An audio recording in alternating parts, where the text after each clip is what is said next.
Hello, friends. Welcome everyone to the seventh episode of the second season of this podcast, Deimos, Orbitando.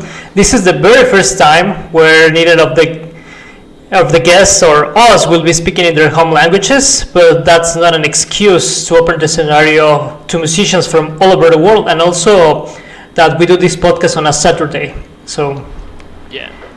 So, the guest of today, Johannes Göthager, grew up in a small town in southern Sweden. His early influences were the Beatles, his father's favorite band, and Sparks, his mother's favorite band.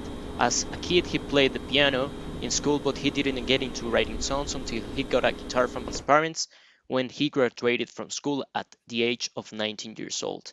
He taught himself how to play, and he believes that helped him start writing his own songs. He got a recording program and a sound card a few years later and started off making garage rock songs, basically imitating what he liked at the time. He moved to Stockholm in 2009, and there he found friends that shared his interest for music, and he says this was crucial. It wasn't until a dear friend introduced him to the American band The Residents that he realized that imitating is the wrong way of going about things. Once he started just writing songs as they came to him without a certain goal or style in mind, that's when his Darkly project started. He quickly recorded his first album and released it on cassette. He managed to sell them in a week, and it immediately opened up more possibilities as people now knew what he could do. Between 2010 and 2015, he released two more Darkly albums. He got an opportunity to move to Berlin in 2016, needing some change. This felt like the right thing to do, he says. With a lot of change, the process of doing music got slower, and it took him until now to complete his new album, but it's been worth the wait. His new album, Radiolaria, is just about to get finished and will be released as soon as possible. His older albums always had a concept, the first one about monsters, the second one about dystopic fantasy, the third one about space. This will be the first one without an obvious theme, and he says, which has been challenging but interesting. Today, in Deimos Orbitando, please welcome, directly from Berlin, Germany, Johannes Göthager, Darkly. Ooh. Thank you very much. Very welcome, my friend. Thank you. Thank you for taking the time. I know that we initially thought that the timing would be an issue, but seems like we arranged to work that out. Yeah, it was easy now. I mean, I'm always at home these days, so. Yeah, but at the end we still have things to do at home, right? We have our jobs, we have other things to handle, but at the end, that's why we appreciate you take the time to be with us. Yeah, no problems. Alrighty. Well, Johannes, we see you like a great musician. Gabriel is a really big fan of your work, and we have listened to your music for some months now, and that's part of our lives now, right? It's part of our playlist and more. But at the end, we see you like a great musician, like a person who is sharing with us now his music. But how does Johannes his himself? Who is Johannes? And do you think that Darkly is a different persona than Johannes, and you are using that, persona as a different one? It's a good question. I'm trying to be as much myself as possible, I think, when I write songs, but maybe that's not always the person that people see when they are around me. I might be letting out a bit more in the music, a bit deeper things, but it's also, it could be a sillier version than me or a more serious version than me. It's just a bit more extreme, I think. But yeah, I'm trying to be myself. That's sort of what this project is about, in contrast with other bands. Or I was in a shoegaze band called Edwina, and we had that was a different approach. It wasn't as personal. It was more about the style of music we were playing. But here it's I just start writing and I see where it takes me, basically. Okay, yeah. Do you think each album means like a different personality of you, or it's like the same person you're trying to fit in your albums? I think there's similarities between them. The first album is perhaps a bit darker. That's also when I picked my name. I'm a much jollier person now than I was back in 2009, I think that was, or 10. And I think you can tell from the music becoming a bit happier at times. But yeah, it's the same. I still feel like I hear it. I hear that it's the same person that wrote those songs on the first album, and the songs I'm writing now. There's something in there. I can't really tell you what it is, but I'm glad they don't sound like completely different all the time. Yeah. Right, and coming back to what you started with your music and probably with art, how does this interest in art appear per se? Not just in music probably, but in art as a whole maybe? Like, how did I get interested? Did it started? Yeah, how did you get interested, or how did it started? Well, I don't know. I think I've always appreciated art, and especially music. I think since I was a little kid, I mean, I can remember what songs was on the first mixtape my mom and dad gave me to listen to at night, and it's just always stuck with me. But I didn't know how interested I was until I moved from my hometown, and I met some new friends, and they were way more into that stuff than I was, and they taught me a lot during just a few years of school, and that made me shift towards, like, I need to go where I can see all of this and experience all of this. So that's why I moved to Stockholm as soon as I possibly could. Started going to shows, and I met so many friends who had all of these interests in photography, in painting, and who were also in bands, and it just I think I developed a lot as a person just by realizing that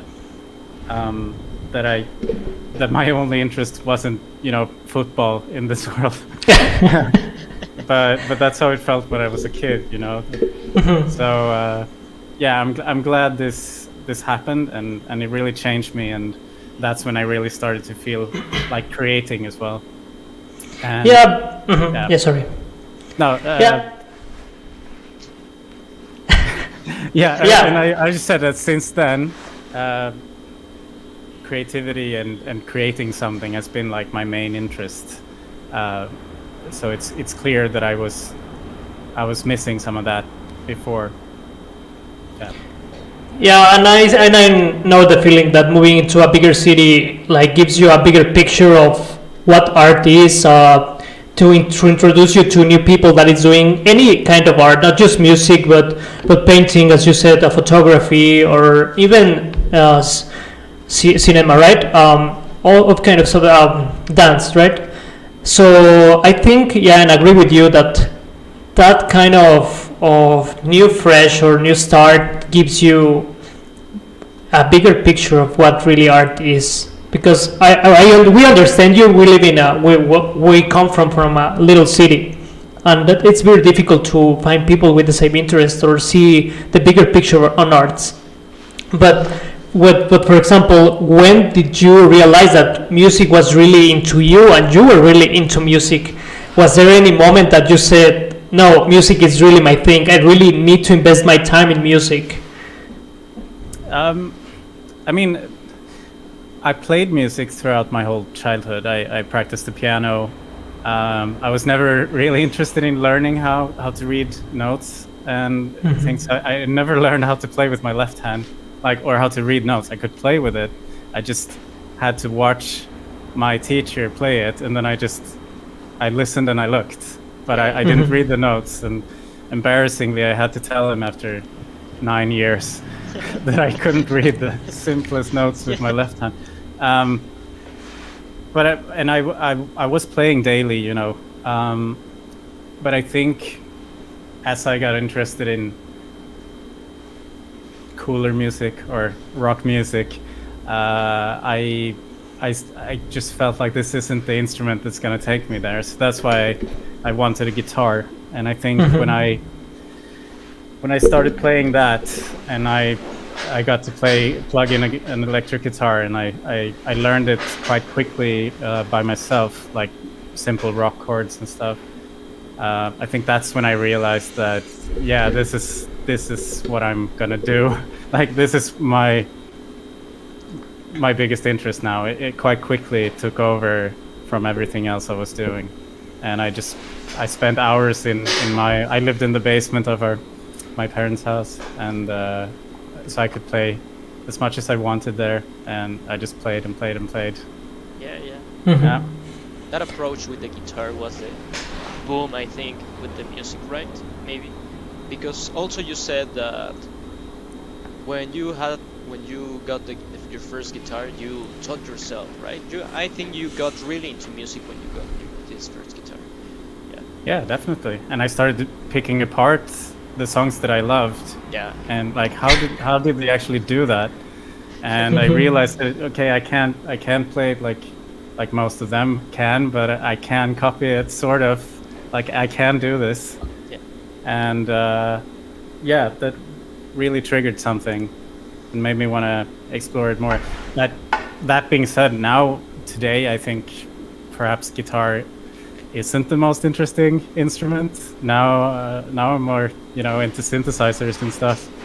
I'm really happy that I practiced the piano so much when I was a kid, because it's still in there.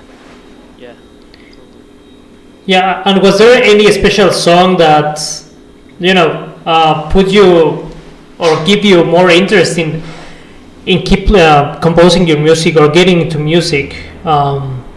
Any special song that you said, this was the first one that I start playing with the guitar, or this is the first one I really wanted to start playing, but it was impossible for me at the beginning, probably, or I don't know. Any special song that you may remember as very special? I mean, I got really encouraged by. I was very into the Hives at the moment. They were huge in Sweden around the time when I got my first electric guitar. And I, in a week or so, I learned to play through the whole album. Mm-hmm. And so I really, that was so much fun. And I realized that these aren't too tricky, these songs. I mean, they're super well written, but I could maybe do something like that. But it wasn't like the songs that made me want to write music. I think it was just something that made me understand songs a bit more. But I was always playing to the Beatles albums too. I managed to find a few songs that I could copy. I remember playing the Paperback Writer with that guitar line, and I was really proud of that. Yeah, I would just basically try everything I listened to and see if I could do it as well. And yeah. And at the end, that those pieces, I believe, that are what makes our music what is, right? Because, for example, we see that the music that we originally listened in our beginnings or when we were childs is a better reflect of what we're doing currently. And I assume that with you, it's more or less the case, right? Yeah. I mean, I don't think I'm intentionally copying anything, but I think if you pick apart my songs, you can probably hear where I took each thing from. But it's fun sometimes when you realize it. Yeah. You didn't realize it when you wrote the song, but then afterwards you're like,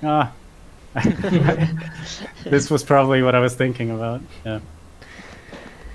Yeah, well, and now speaking about your albums, we really love the concept of your albums. We have been trying to give a little of concept into ours too. So probably that's why we see you as was it yours as kind of big deal for us. We have been seeing your covers or the topics that you mention in your songs, but how does the art of those comes from? Is there a ideas you have been having in the future in the past that you probably wanted to explore, or probably when you saw a movie you had the idea, for example, the dystopian world that you draw in your songs. I don't know how does that came from, and also if you can comment with us how the cover of your albums come from, if you do it, if you have someone doing it. Mm-hmm. Yeah, I make my covers myself. So far, I don't know if that might not always be the case in the future, but I've made all my covers. When I did the first one, I was really into photography. My first girlfriend was a photographer, or is a photographer,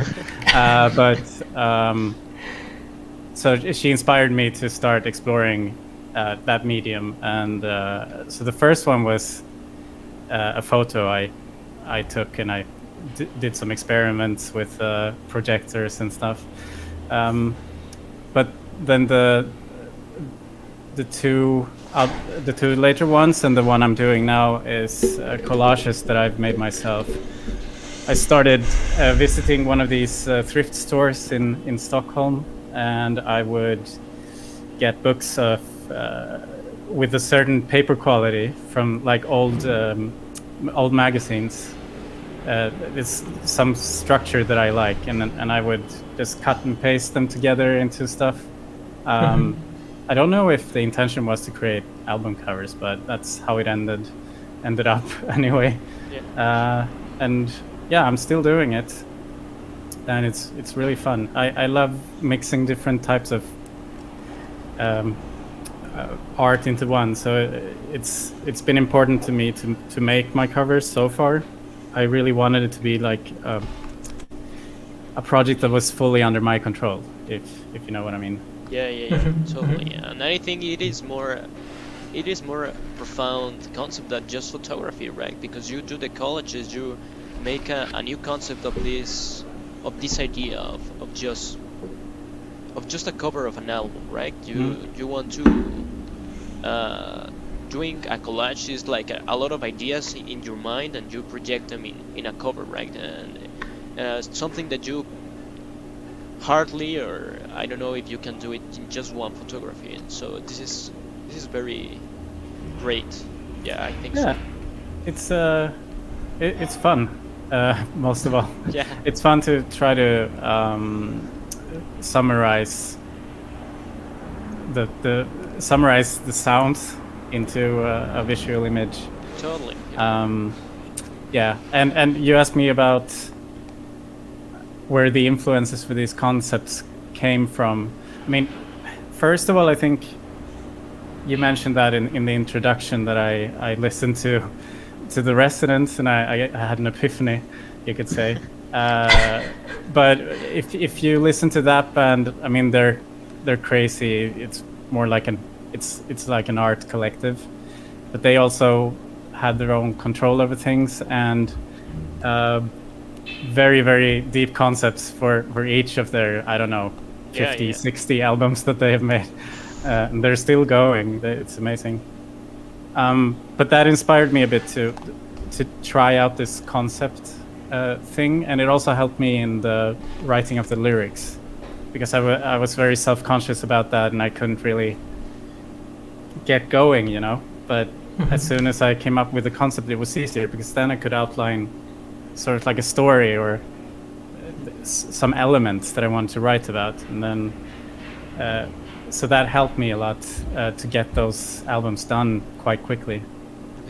But yeah, I was watching dystopic movies, science fiction all the time. I was reading all of Philip K. Dick's book. I don't know if you know him, but a famous science fiction writer from America.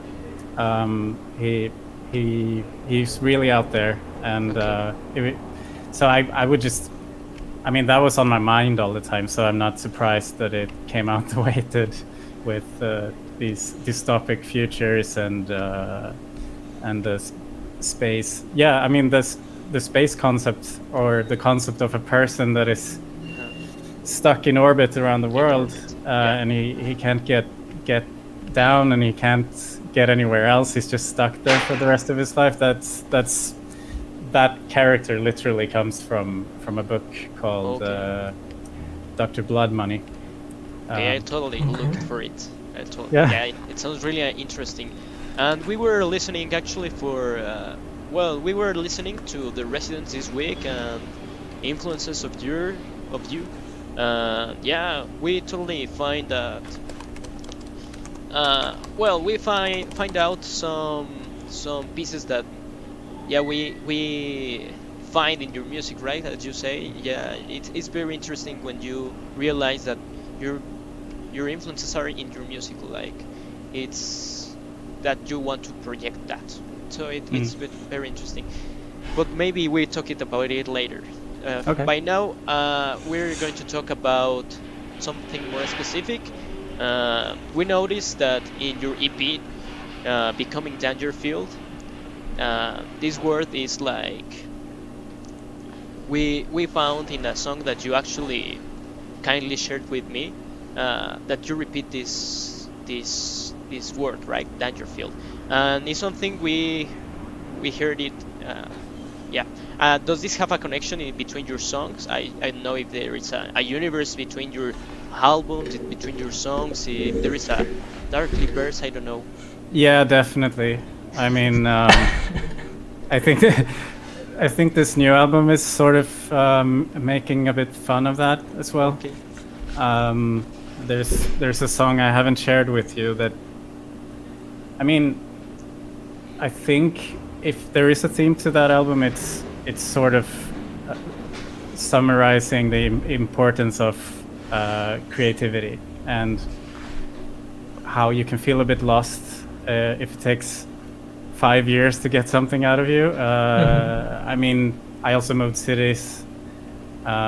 People here didn't know me like they did in Stockholm, and I always wanted to, just get something out. But on the other hand, you don't want to release songs if they're not finished.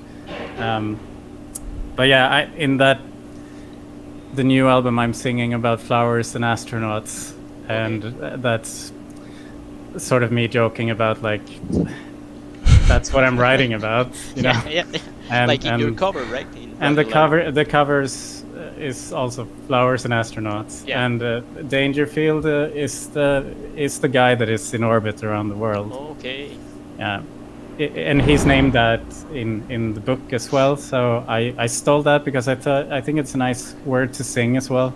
It's there's something about it, Dangerfield, and you can also use it as an, what do you call it, like a metaphor for danger. Danger, yeah. I mean, it's a bit on the nose, but so definitely I'm creating a little Darkly universe because mainly because it's fun. I like doing that. It's nice if you can hear a song from 2020 and it links directly to a song from 2010. It's really cool. Yes. That connection. And we wondered, does something similar happens with the astronaut of your covers? I don't know if it's the same in every cover. Is this something that you would use in every cover? Is this something like Eddie from Iron Maiden or something like that? No, I don't think so. Actually, the one on Becoming Dangerfield is actually a diver. He just looks like an astronaut. Yeah, it looks like an astronaut. It's like I wanted people to think that it was an astronaut, but it's funny anyway. I just cut it out from a diving magazine. No, the only thing it tells me is probably I should switch it up a bit. Maybe not have an astronaut the next time. But no, there's something about that, like a lonely astronaut, that appeals to me. So I think that's Well, there's actually two of them on the new cover. So yeah. they're not lonely anymore. But yeah. Okay, so I think we have a question in the chat. Yeah, we have one, but I'd like to move it for this section 2 of the podcast. But first, I will show this comment we have here from Walter, saying, "Yes, Johannes, you just one more flower, please, doctor. Pretty good album." Thank you, JP. He's actually a good friend from Los Angeles. Oh, good. Yeah, he has another question, but I will show it after in the second piece of this interview, and it's related to that. And we have a comment from Alana saying very interesting, and saying a virtual hug. Okay, thank you. Thank you very much. So yeah, okay. Then moving on. Which would you say is your biggest inspiration? What makes Johannes keep wanting to write music? I don't know. What would you say is your biggest inspiration to keep doing what you do? I mean, first of all, it's probably, I mean, the inspiration is the feeling I get when I find something, when I'm noodling around and I find something that I want to use and I start recording it and I can play it back to myself. That feeling is amazing. So that's like why I love this, the music making. So that is definitely the reason why I do it. It's the best thing I know. But also, I mean, I'm genuinely inspired by music and by my friends and just everything, the forest. It's just everything around me, and I wouldn't want it any other way. I'm doing it for myself, you could say. Okay. I don't have any like huge aspirations in getting as many fans as possible or anything. Even though every time I get any sort of feedback, it makes me so happy. That is obviously something that keeps you going, but I think I would do it even if there was only one person listening to the music. Yeah, that would be me. No, we think that in the past few months, I don't know how do you are in your stats for Spotify and stuff like that, but in the last few months we have heard all your albums a lot. So yeah. Wow. So probably the country with most listeners you have, it's Mexico. Totally. Yeah. Yep. Mm-hmm. Oh, that's great. I'm always happy when you write me as well. So thank you for that. Yeah. The same. We say the same. But yeah. I'm trying not to look too much at my Spotify stats. It can be demoralizing, but yeah. No, I was happy. I think my last time, it's actually an album. It was only Spotify that told me it was an EP. But in reality, I see it as an album. It's a short one, though. But I think there was... I mean, you're so tied to if your song is going to end up in someone's playlist or something. And I was lucky enough that happened at that point, so I got a few thousand listeners. But that's just a happy circumstance, I think. So I don't know what to expect for my new songs. All I know is that I think they're better, and that's good enough for me, I think. Yeah. You have to fill yourself with what would you do, right? You like it, so it's the most important. Something I was saying before, it's that I also like my music. I think I'm one of my biggest fans because I re-listen to what I do a lot, so that's important. You can't feel bad if you like what you do, right? No, exactly. And if you don't like what you do, like if I didn't like what I did, then I don't see any point in making it. Really, why is the world better? with something that the creator doesn't even like? But yeah, it's like you say, I listen far too much to my own songs. I mean, mainly the ones I'm working on right now, but it's borderline obsessive sometimes. I'm just gonna listen to this song another 100 times to make sure it's good enough. And, Yeah. Yeah. Okay. And what would you say is your biggest support to create your music? I don't know. Who do you think it's? like a person, or yeah? Yeah, it could be a person. It could be something. Actually, I don't know. No, I mean, I live together with my girlfriend, and she lets me have this studio space in our bedroom. Okay. And I can make as much noise as I want to, you know. Yeah. And she's always supportive, and all my friends, of course. I have some closer friends that I always share my songs with, and they always come back with some nice feedback. So definitely, I mean, that's all the support you need, I think. Totally. Yeah.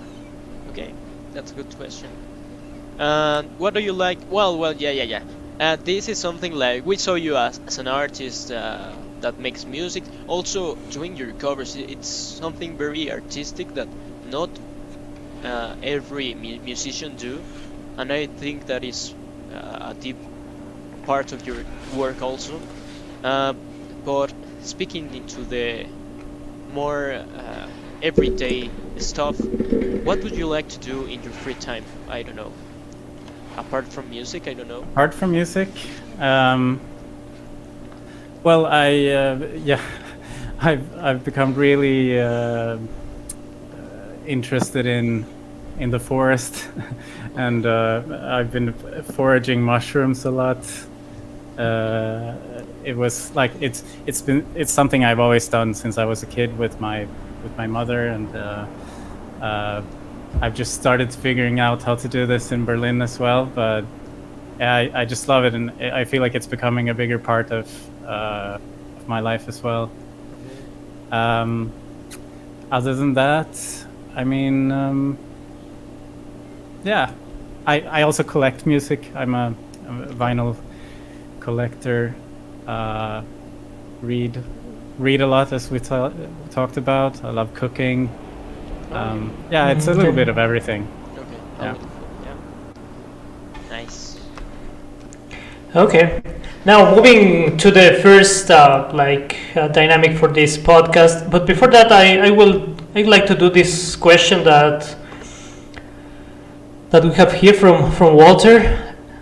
If you were to play a 55-minute set in a music festival, 45-minute set in a music festival with 3 bands, what bands would you want to play with to expose your music to new people that would make possible what they hear? 3 bands. So I suppose these 3 bands are playing on the same night as me then. Yeah. Well, let's start with the Residents. They could play there. Yeah. Probably shouldn't only pick old bands. I really like the Swedish band called Rå. It's relatively new. I think they've been going for a few years now, and they play sort of like krautrock, Swedish prog. It's they're channeling a lot of good old music into something new, and I think that would be a great band to join as well.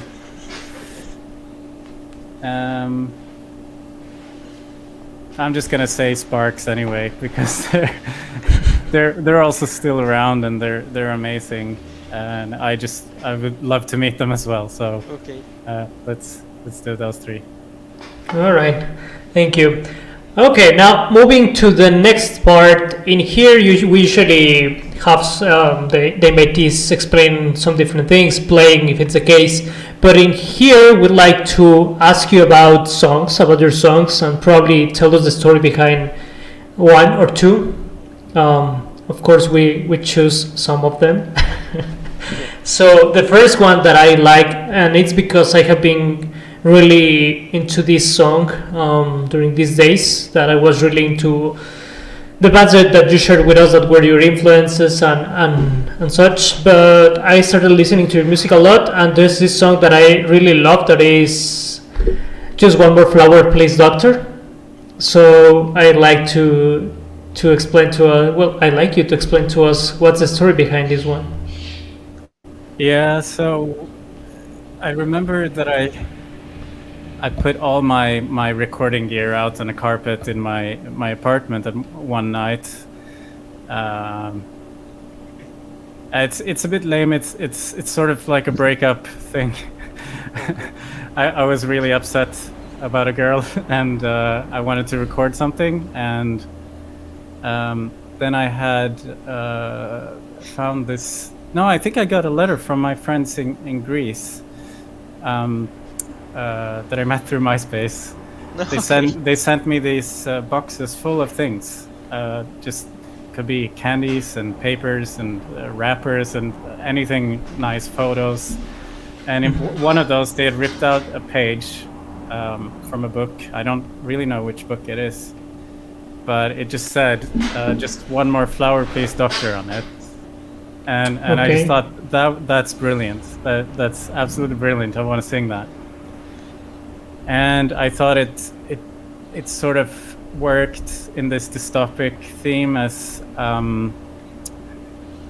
I think it was the flowers in this dystopic story is sort of like a drug that enslaves the people.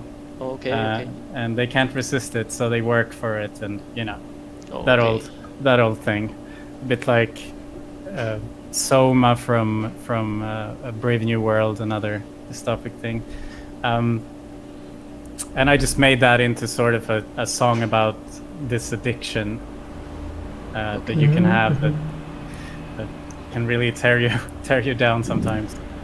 And I found that guitar part. And I just thought at that point that this is the best song I've ever done. So it was a really good night for me. I still remember it. And yeah, I took some photos that night. I think I posted one on my Instagram lately, where I'm sitting on the floor. So that's actually from that moment. So it was nice to document that one. Yeah, nice night to remember, right? Yeah.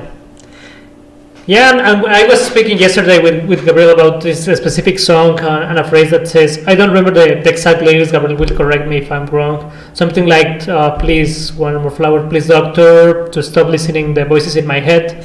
And we link that to the other song that is called TV in my head, right? Yeah. So I think we linked exactly what that meant and the idea around that. And yeah, what I felt really the meaning of the addiction of these flowers from the character in this song, that it was really into trying to escape from this slavery. So yeah, it's a really nice song. I really love that song. Thank you. Yeah, and also TV in my head is one of my favorite songs. I think I could listen it in a loop, like repeat. It's amazing. I don't know, maybe it feels like that. You kind of want to transmit like this feeling. I don't know. I kind of feel like that, but yes. Yeah, there's a few songs I've made that are built on this principle that it's sort of like it just repeats and repeats, and the only thing that really happens in the song is that it keeps building layers and layers and layers. Yeah. I don't know what I was thinking in that song. I remember recording some of it in my old basement room in my parents' house. I just came to visit them, and I brought my microphone with me. I just remember talking, and there was like 3 or 4 different tracks of talking in different speeds. I guess I thought I was being really out there. Yeah. Really heard it's voices. one of those. Sometimes you feel like a little bit of shame, but also a little bit of pride at the same time when you listen to one of your songs, and I think that's a good feeling. It means that you didn't only challenge the listener, you also challenge yourself a little bit. You shouldn't be too comfortable. Okay, well, thank you, Johannes, for that explanation of the song. Really, it's a really good story. I think as it, I really enjoy it, knowing the background of this song. It gives you a different view of the song, and I think I will enjoy it more when I hear it again. Okay. For the ones that are listening, we're in Deimos Orbitando with Johannes Göthager for Darkly, directly from Berlin, Germany. We are Deimos. You can hear our music in Spotify too. In all the platforms, we released our latest album, Pesadillas Rutinarias, a week ago. You can go and listen to it. It's in all platforms. You can find it also in YouTube. You can follow us on Instagram, on Facebook, at Deimos E from Emilio, G from Gabriel.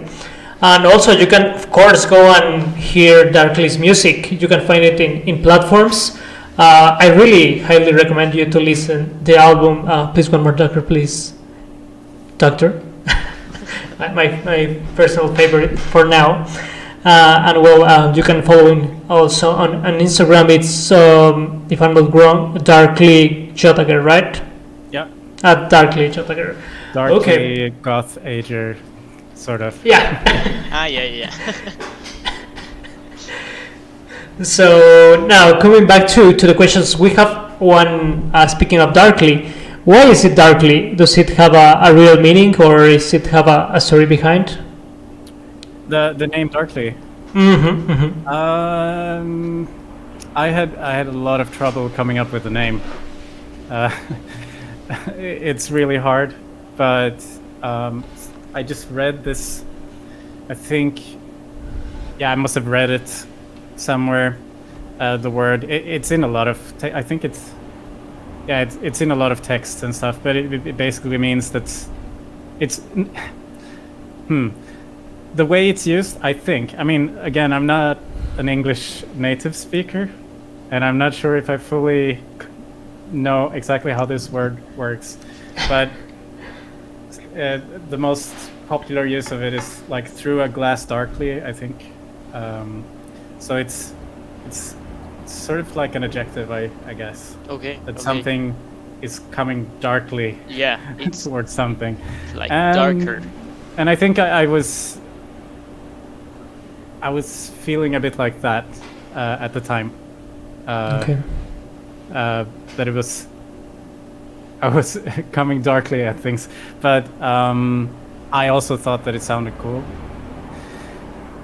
In hindsight, it's a bit too normal. There's a bit too many artists and bands that incorporate this word, maybe. So for a while I was thinking of changing it, but I asked one of my friends, and he said that was a really bad idea. So I'm just gonna trust him on that and keep this. I agree with him. Yeah. Yeah, I really like the name. I don't know. Yeah. It makes sense totally. More in that time, I feel like you felt like that. Yeah, that you were becoming darkly. Yeah. But yes, I think it's a concept totally in your songs. You can find it. Yeah, it's I don't know how to say it. Like a sail. I don't know. A seal. I don't know. Yeah, I think there's some sadness in my melodies normally. That doesn't mean that I'm sad. It just that's I think maybe my voice sounds that way as well. I don't know. Yeah, but maybe. I like it. I mostly listen to that kind of music anyway. You know, it's hard to listen to happy music. Yeah. We can feel it. Yeah. And why do you consider? Well, you told us, you were telling us that the Residents had a big breakpoint to you. But how do you think the Residents has this breakpoint to improve your composition process when you knew him? it was really important. I think, as we said before, I started writing garage rock songs because I was listening to a lot of garage rock. Also, it's very easy to write simple garage rock songs because you just need to know a few chords, but I felt like I wasn't making it my own thing. I was imitating all the time. So I was a bit frustrated by that because I wanted to release something. I wanted to make some music, but I didn't really feel it. I think I put them on MySpace though, but I didn't really feel like promoting it too much. But then I heard this band. My friend introduced me to them, and especially in the earlier stages of their career, you can hear that there's no one in this band that knows how to play an instrument, and yet their music make me feel so much, you know. Really simple things they were doing, but so effective. And as I realized later on, they were brilliant at writing music, not at playing it. But they didn't need to be good at playing it either. They just made the songs exactly what they needed to be, you know. Yeah. And I think if they were at that point, really, if they would have been like trained musicians, they would have never been able to make that music. Yeah. And that's what encouraged me to just, I think, yeah, one of their albums is just 40 1-minute long songs. So I wanted to try that. So I started recording 1-minute long songs, just a few of them, to see what that was like. And it's basically like, well, once you're 20 seconds into that song, you need to figure out how to end it. Yeah. And that gave me a few tracks that I thought was funny. And then because I didn't want to steal the concept either, so I returned to those songs and I just fleshed them out, and they became that first album. Okay. And I think I wrote all of those, like the short versions of them, I wrote in maybe a month, all of them. And then I just worked on those for 5 or 6 months, and then I was done. And then I was like, it was so easy. I had no idea it was so easy to write songs. Okay. so that's why it developed me so much, that realization. But I don't always write songs like that. I try to write songs in as many different ways as possible. Totally. Yeah. Sometimes I start with the guitar, sometimes I start with my synthesizer, sometimes I just start with something that's in my head. The more I vary it, the more interesting it becomes. Yeah. I think you may have found your style. I don't know. You totally find yourself actually in this band, right? Maybe that was so easy to did the first album because you totally find what you like to do, it was yours. I don't know. Maybe I think so, but yeah. No, you're right. I mean, it was amazing. Ideas were just flying in my head at that point. Okay. It was really fantastic, and then I could just keep that momentum up, and I made another album and made an album for together with my friends for our shoegaze band in, I think, just 2 years from there. So suddenly I'd made 3 albums, and I was really proud of that, and I just didn't want to stop either. So the third one came after that. Yeah. Okay. And do you consider that another band had the same effect, or like another, well, maybe not the same effect, but an effect that also encouraged you to do this music? I don't know, but as the same thing that Residents do. I don't know, another band? Not as strongly, but every band that I listen to has that effect on me. I mean, sometimes I just get really frustrated when I hear a really good album because I wanna come up with those ideas too, and so I'm always inspired to make music when I listen to music, and I listen to music all the time. So that's just how it goes. Yeah. Okay. Mm-hmm. Okay. Yeah, we had that feeling too recently, or at least I don't remember if it was 1 or 2 years ago. This band called The National. Not sure if you know them. released this last album, I Am Easy to Find, and we got really into that album that we had the idea we need to do something closer to that. Probably, obviously, they will not imitate or something because we have our own really great different style to the National, but in our own Deimos style, do something closer to what I'm Easy to Find. So we have that idea still, but it's really what we do in our daily basis. We listen to new music, we listen to the music that we already know, and we take those ideas and try to create something Deimos style kind of thing from there. And I think what you did with the residents, we heard them, we understand a bit of their music, but we listen to yours. We see some points, but it's of course completely different, right? But I think now we, it's more a feeling there. I mean, obviously, some songs you can really tell that it's inspired by it, but other than that, it's more about the feeling and how the creative process, or how I imagined their creative process might be. It doesn't hurt trying out something different just to see if that works better, because you could easily get stuck in the way you think it should be done. But if you just try to change your methods a little bit, that might open up many new roads, you know.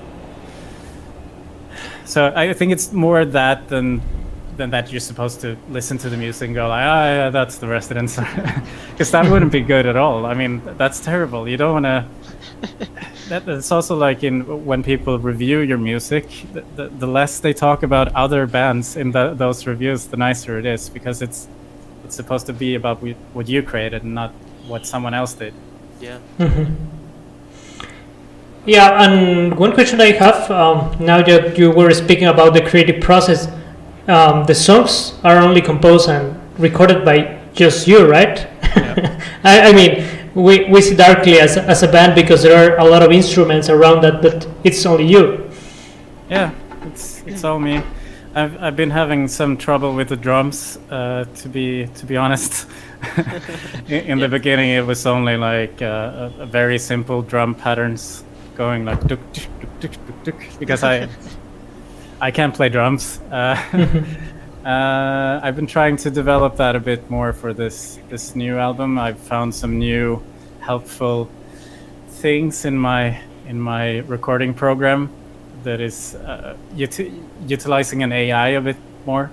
But I mean, I would love to have a real drummer. It's just it's so easy for me to record everything here, you know. It doesn't cost me anything. Yeah, of course. It's always ready. You know, I can start recording within 5 seconds.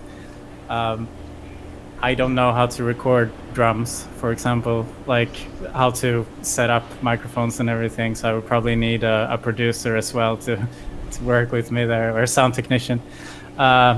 So I'm very comfortable with how I'm doing things at the moment.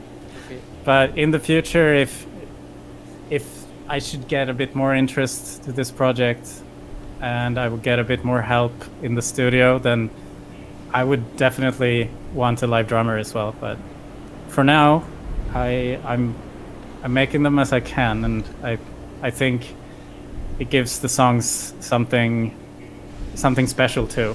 It's not necessarily bad that I don't have a drummer either. So. Right now, and at the end, you keep the sound as you have been made it through the years, right? If probably you change to having a real drummer, the sound probably may change on your songs, probably also the rhythm. I don't know, but probably would change. And during these years, using software to create the drums, keep your sound alike. Yeah, and I think that's important. Yeah, you'll notice some change now. I guess you've already done that with the songs I've sent you, but it's a bit different, but not too different. But other than that, yeah, I record everything myself. It's usually, a few guitars, a few synthesizers, and some singing. Sometimes I've had other instruments, but I don't really know how to play them, so whatever I do, it's usually pretty basic.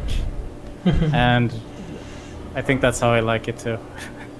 Yeah, keep the sound, keep the essence, right? So yeah, and well, you commented early in the podcast, and we know from the information that you sent to us that your composition process changed from the first albums into this new one you're working currently.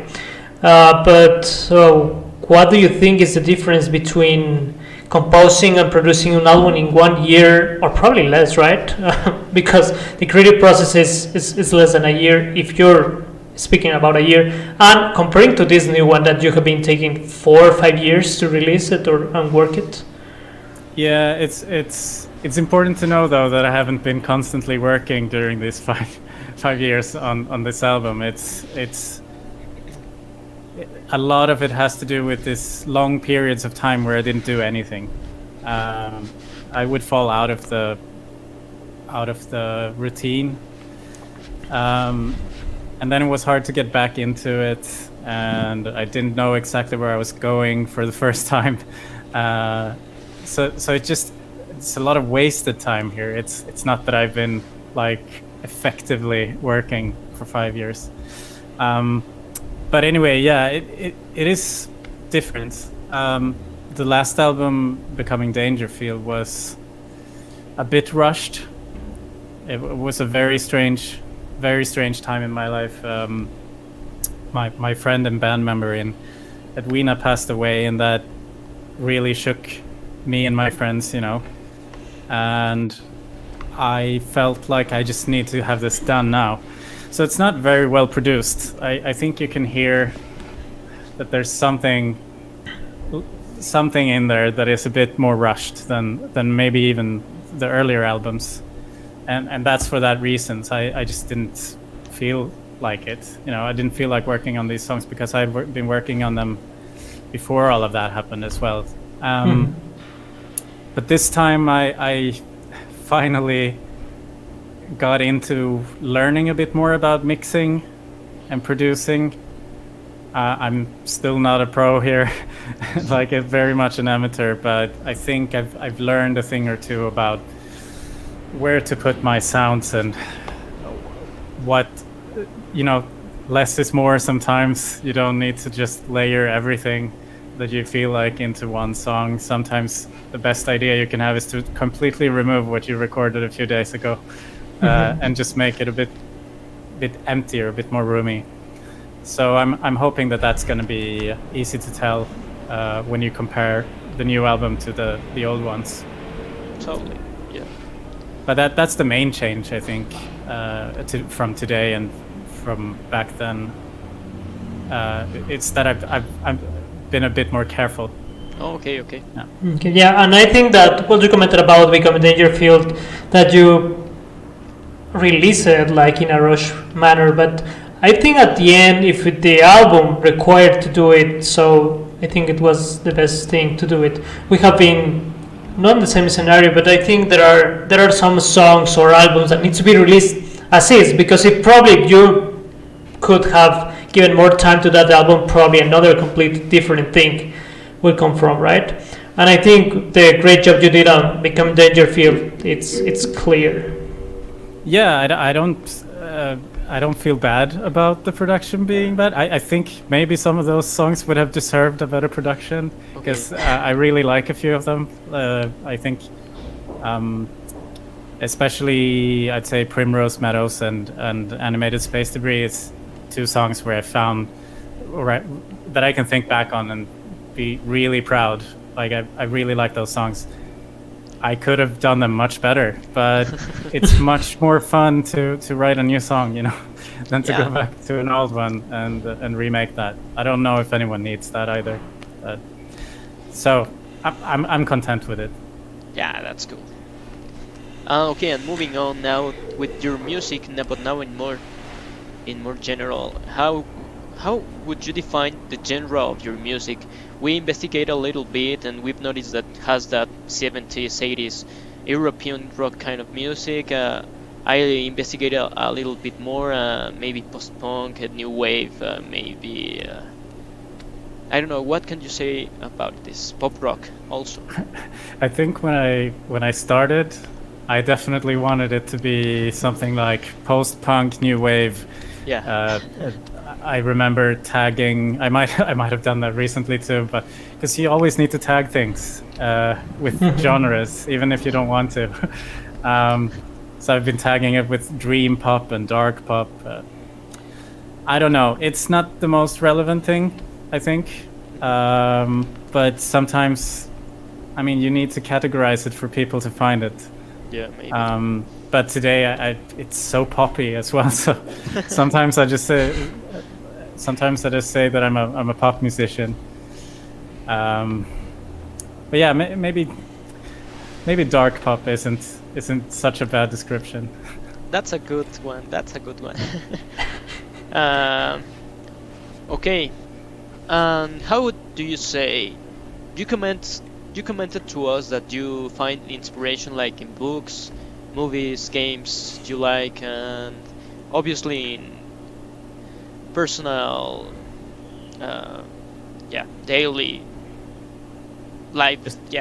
Experiences. Experiences. Yeah, that's the word.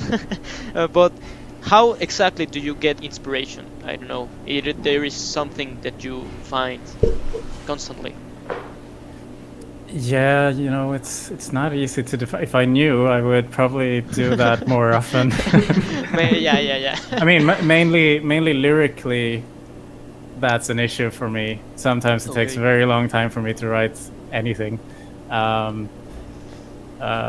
Most of my songs have an early demo that is me just singing gibberish. You just do some sort of stream of what is it called? Stream of consciousness thing, where you know the melody you're gonna sing, but you don't know what you're gonna sing. So you sing something, it turns into really crappy pop melodies, pop lyrics. But sometimes there can be a word that comes out of my mouth there that I just realized, I'm gonna make that. This is what the song is about, and then I can rework it from there. Other times it's a word I find in a book or a sentence, and I just want to explore that. I did that with one of my new songs. I just found this quote that said, DNA memory, gene pool memory.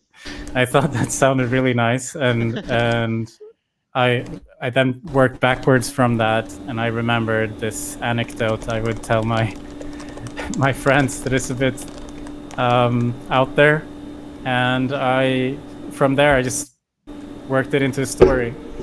I'm basically still looking for how to do that, so every time it's an experiment. Honestly, I couldn't give anyone any tips here. It's fine. Okay, and that was mostly the question that Walter had in the beginning. No, that's not the one. Apart from music you like, is there anything else influential that reflects on your music? Certain books, good bad relationships, certain interests, certain parts of history? I think we've mentioned a few. As I said, I was really into this sci-fi dystopic books. To mention a few, I would mention Ubik by Philip K. Dick. It's a very trippy book, you could say. I've never felt so confused while reading a book before and excited. What else? There's a brilliant Swedish book called Kallocain by Karin Boye that I recommend to anyone who loves a dystopic book. But then it's not only books and movies. I don't know if you've noticed in my lyrics, there's a lot about nature as well, and I think there's gonna be more of that in the future. I just find it's thrilling to understand more about why things are growing, where they're growing, how they play a part in our lives. I just don't really know how to make songs out of that, but that's gonna come eventually. Okay, but that sounds really interesting. Actually, if you can send us the titles of the books, it could be awesome. It sounds really interesting. But sure. Always the nature approach. It's also really interesting. Understanding surroundings. It's really a creative way to find inspiration. And now for the next part, we're going to do the second song explanation. Before we do it, I wanted to talk about how we connected with you. We were actually doing the third EP of ours. It's called El Gran Pesimista Desconocido. It's like the Great Pessimistic Unknown. Yeah, It's a and good I title. was. Thank you. We actually got it from a. I had it in here. I got it in here from a patch that has this word, the Great Pessimistic Unknown. Ah, Yeah, yeah, that's a bit like how I said I yeah. found something and I Mhm. I used Totally, it. yeah, we stole it. No, it's a joke. We didn't steal it. But yeah, But yeah, we did. yeah, but yeah, we did. and we were really doing it by very spatial song, with this space theme. And I was looking in actually Spotify, and I typed space, and I literally listened to all the songs with space related, with this in their titles, right? And I found the first song, Animated Space Debris, and I really liked that song. I went to that album, I went to other albums, and I really got into Darkly, right? So that's why I wanted to tell you about this song, Animated Space Debris, and maybe this album that is becoming Dangerfield. What can you tell us about this? Yeah, so this song, it's as I said, it's very dear to me. I really like it. Again, I could have recorded it better, but I noticed that not a lot of people care. It's probably only me, because it's my most listened to song as well, I think. In SoundCloud and Spotify also. Yeah. Right? It was, I think, yeah, it definitely started with me finding this tremolo thing on my that I connected a tremolo pedal to my organ. It's an old what is it? Hohner, an old German 60s organ. It's a bit weird. It has the most strange sounds come out of it, but sometimes you can record with it. So that's what I did with that one. And I found this little chord progression that I liked, and I just built on that. And I really felt that there was something about it. I had some trouble finding the melody for it, but then I just heard someone sing something, like humming something. It was like da da da da da da, and I was like, oh, if I expand that a bit, that could work, and it really did. And so I think the melody is sort of unusual for me, the way it sounds. And I wanted to make it a story about this floating around in space as space junk, basically. Yeah. And that is some sort of stretched out metaphor to describe how I felt in my hometown, living in my hometown when I was a late teenager. It was, that not connecting with anything really around me. My friends didn't share my interests, and I felt like I needed to get out. But at the same time, it's my hometown. I love it. I love the people there. It's very convenient to stay. But yeah, so it's sort of, maybe it's like a coming of age thing. I don't know. But yeah. That's sort of what the song is about. It's a bit complex. I might have, I don't even know if I made up the meaning of this before or after I wrote the lyrics. So, but now usually if I play it live, I've done a few shows with my friends, and I usually introduce it as this is a song about my tiny hometown set in outer space. Okay, good. Okay, we can see that you write music or songs, like the topics are different, the inspiration it's really different. I don't know. It really makes sense as much as we speak that it is more difficult to find something in common, right? About writing music, about writing lyrics. Yeah, that is good. I think that could be really good, especially if you take your time, if you have patience. But how would you define a good songwriter, actually? A good songwriter writes good songs. I don't know what to think. Honestly, I don't care how a person writes a song, if it's a song that I like in the end. If any method to get there, is the correct method to get there. So I don't think anyone needs to have any any preconceptions about how to make a song. Mm-hmm. Just do it the way you're able to, and if it turns out good, it's good. But I mean, the only thing I can say is, like, the easier I make it for me to not get stopped by whatever technical things that keeps stopping me, the easier it gets. So now that I have a good program on my computer and a sound card that is plugged in at all times, then nothing stops me from making a song. Okay. And I think probably a lot of good songwriters have that same thing. They have something where they can quickly channel their ideas. Mm-hmm. But what makes a good songwriter, I don't know. It's you just need to make a lot of songs, and they just need to be good. Mm-hmm. So yeah, you have to do it and keep and redo it and redo it and redo it.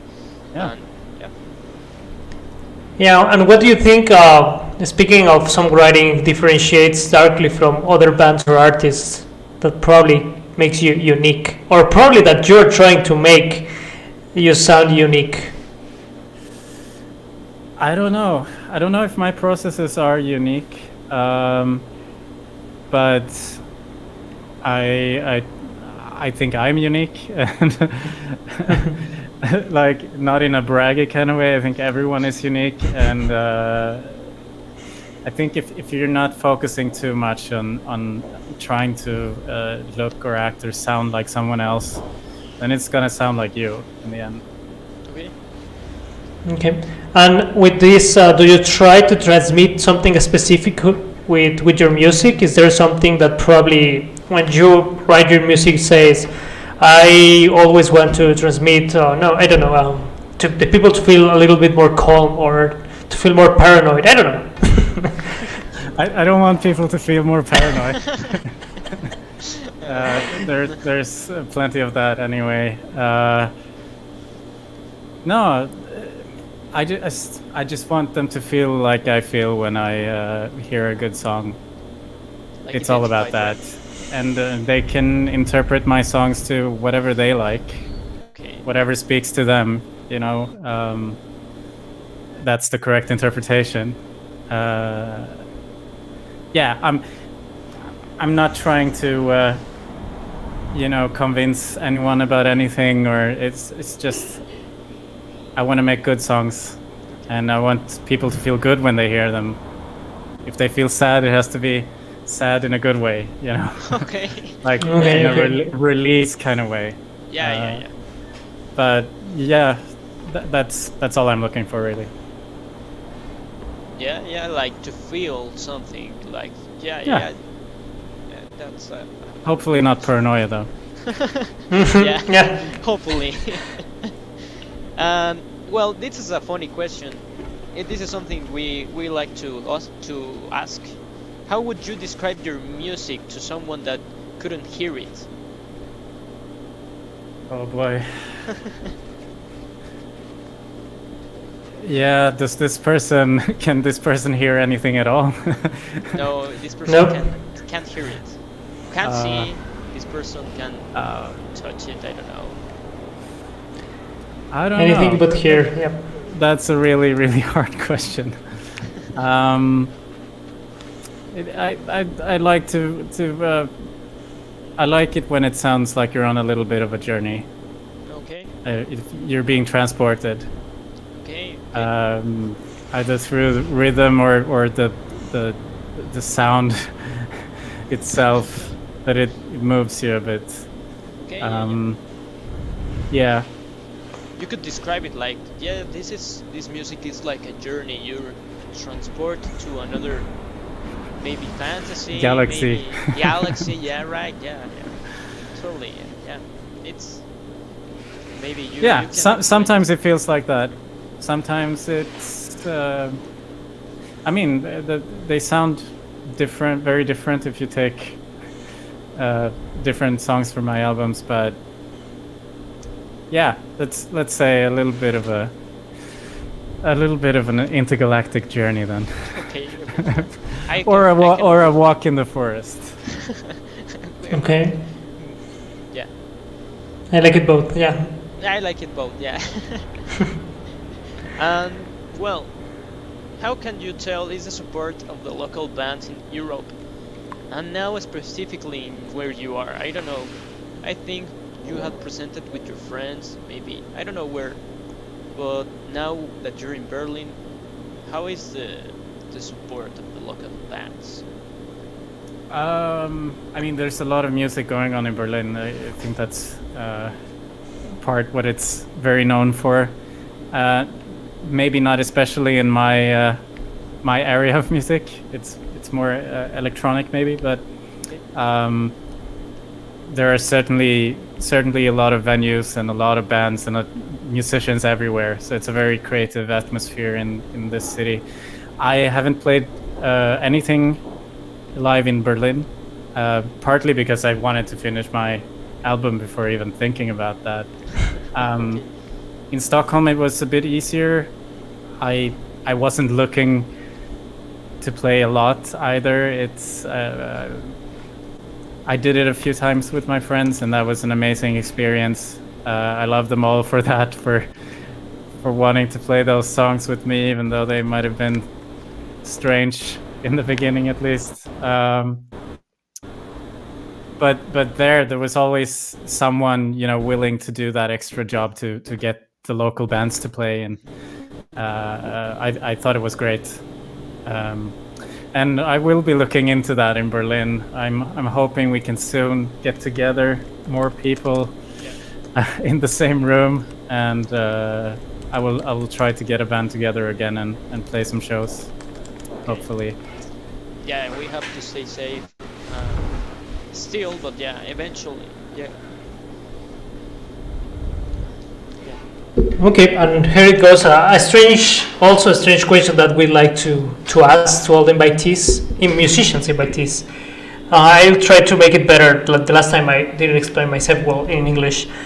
Is there any song that you once heard that you felt that you could have possibly composed that song? I mean, you feel that song really yours, like, I don't know, the sound, the lyrics, and everything was really into you, that you felt like probably in another dimension you could have composed that song? I probably thought that about a lot of songs. I don't know if it was true. Sometimes you can feel it, but could you really do it? I don't know.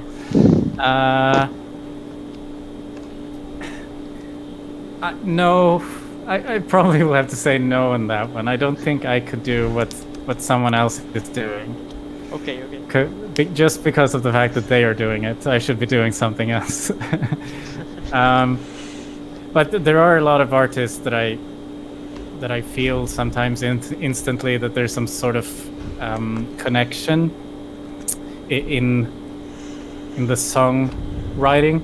And the latest time I had that experience was with an album by, I think his name is Steven Steinbrink. I think he's American. Utopia Teast, I think the album is called. It's a beautiful album. I'm not at all saying I could write those songs, but when I listened to them, I was like, our brains must work at least a little bit similarly when it comes to music. So yeah, if you're interested in hearing that, then I recommend that album. I recommend that album anyway. It's fantastic. Okay, yeah, we will check that out. Just before moving to the last piece of the podcast, if you had a chance to collaborate with any artist in the world, alive, who would you choose? In case you're interested in collaborations, I don't know. Oh, definitely. I'm just not very good at collaborating, I think. but of course, that would be amazing. I would probably pick something like an artist from a different culture or something to make it more interesting.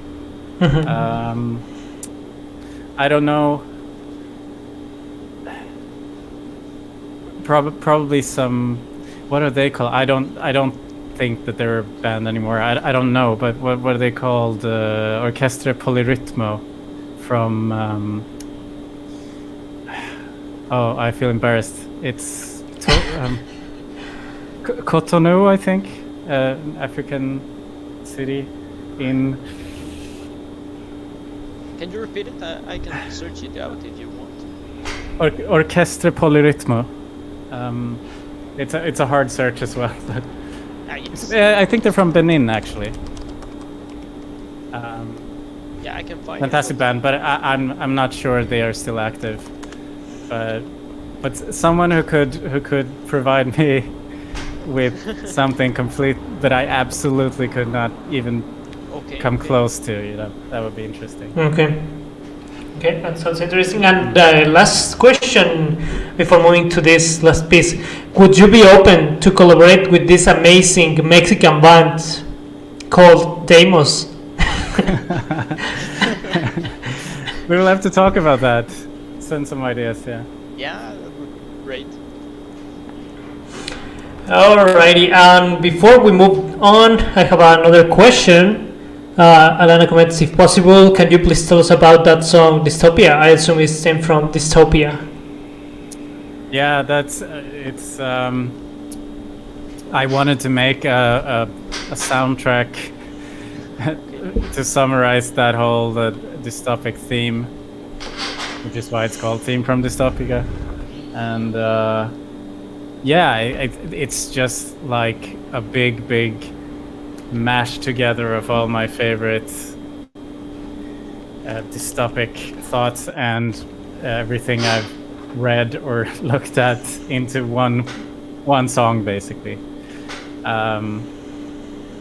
I thought it was a bit on the nose to just sing, sing dystopia over and over again, but then again, every time I feel like maybe this was a bit too much, then I usually decide to keep it. As again, if something makes me feel uncomfortable, it's probably the right thing to do. Okay. That's a common thing that you can find in your songs, right? But I like it. It's fun to play to as well. Well, yeah, I really felt in that song. That's why I did this low quality cover. But yes. Yeah, that was great. No, thank you. The first cover anyone has ever done, I think. Maybe the only cover anyone has ever done. That's great. No, I really like that song. I was really into that song in a year ago when the pandemic started, actually. And I decided to write you a mail. I found your mail in SoundCloud, and I said, why not, right? I didn't think that you would answer because the last album you released was in 2014, and I said he's not doing it anymore. Maybe he forgot this mail, whatever, right? But yeah, I was really surprised when you answered. I was really happy, and I was really happy also that you liked the cover. Yeah. I was really happy that whenever someone is mailing me anything about my music, I'm always happy. So, Okay. yeah, thank you. It was a boost for me. Oh, thanks. Yeah. Well, I think we're going to the last part of the podcast. We do a little fast questions, and you have to say the first thing it comes to mind, right? Okay, Are you ready? I'm ready. Okay. Favorite Latin musician or band? Oh boy.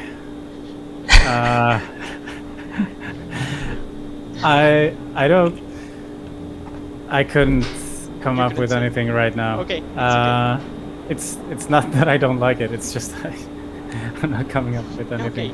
It's totally fine. Favorite musician or band? That would be The Residents. The Residents? Yeah. Okay. Favorite song? Oh, it's so hard. It's you've been bombarded. Yeah. The first one. Okay, I'm just gonna say a Spark song then. Never turn your back on Mother Earth. Okay. A favorite album?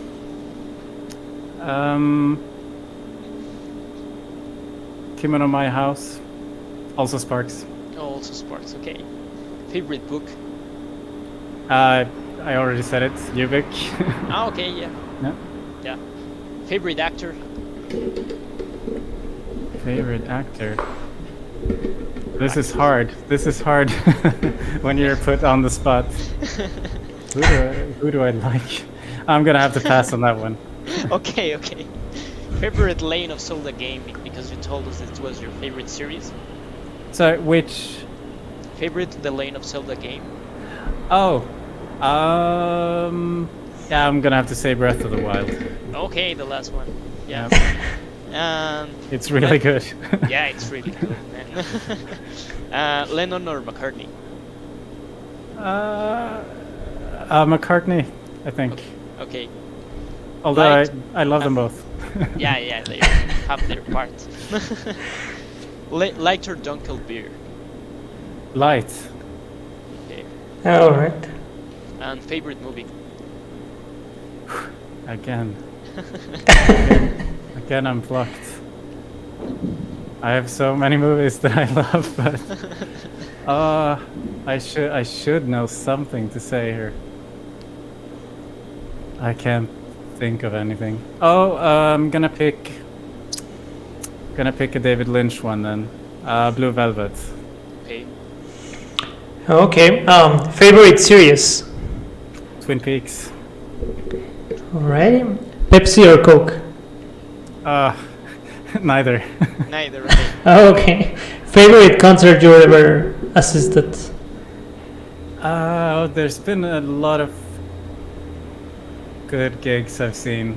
I had a really special feeling about a gig with Godspeed You Black Emperor in Switzerland. It was a festival for Constellation, their record label. Okay. And it all sort of culminated with their gig in the end of, I think, day 2 or something. And it was in a barn. Okay. It was just amazing people, and the sound was fantastic. And I think we were all crying, me and my friends, in the end of that gig. Alrighty. Favorite color? Blue, dark blue. Favorite chord? Chord. Mhm. As in, Yeah. I don't know the names of them, but I found a few on the guitar. I don't know what they're called, but they're my favorites. I can't. Okay. You know them, but you know their names. Yeah, I got you totally. I don't know any music theory basically, so Okay. I just play things. That's cool. Okay. Alrighty. I think I know the answer for this one. Beatles or Rolling Stones? Oh, the Beatles every day. Mhm. Yep. Okay, favorite guitar brand? Guitar brand. Fender. Okay. I Favorite? especially- Oh Sorry. yeah, go ahead. I especially like Jaguar and Jazzmaster. Okay. Fender. Yeah, I saw in your pictures in Instagram you have. Yeah, especially in your concert. Yeah, we saw. Yeah, I'm willing to buy a Jazzmaster soon, so I know that. A good decision. Yeah, I thought so. Okay, favorite The Legend of Zelda song? Oh, Song of Healing. Okay. Alrighty. Yeah. Okay. Or the, what is it called? Song of Storms is good too. Yeah. Okay, favorite city? I'm gonna say Berlin. Okay. The last one you don't need to answer it, but favorite in case you have one, Deimos song. Oh, I don't know the names of them, but I seem to recall a nice intro song on that Space album with a nice synthesizer. I'm not sure if it's the first track, but that would be my favorite then. Maybe like astronaut. I think it's the name. Astronauta in Spanish. But astronaut. It sounds like it could be that one. Okay. Okay. Alrighty. Well, that was the first question. The last. Thank you. Oh yeah. Well, I'm thinking. Okay, let's begin. Yeah. Let's begin. No, that was cool. Thank you, Johannes. I'm looking forward to hearing your new album. Congratulations on the release. Oh, thank you. Thank very you. much. We're hoping we can't wait to hear your new album also. Yeah, I'm gonna try to finish it up the coming weeks, and yeah, my aim is before summer, but Okay. it all depends on how quickly I can get the release together. But it's 99% done. Okay. All right, good. Before we conclude, we have a couple of comments more. The first one is for Walter. As cool as your original songs are, if you were to release a single and were to do a cover song for a B-side, what song would you cover, or would you stick to putting a Darkly B-side song? I would probably want to write a song for the B-side, but I've done a few covers that I didn't really finish. It's all resident songs actually, but there's one called Hell No that I would like to finish someday, and maybe that could be a B-side somewhere.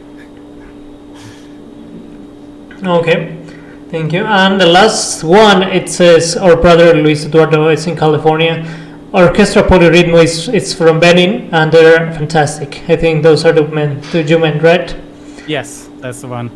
All right. He says, cheers, guys. Really enjoyed today's podcast. Looking forward to hear more music from you all. Thank you. Thank you. Alrighty, then with this was all. Just to close, Johannes, where can the people can find your music and find you? Yeah, they can find me on Spotify and on Soundcloud and on Bandcamp. Just search for Darkly, I guess. Yeah, I hope you like it.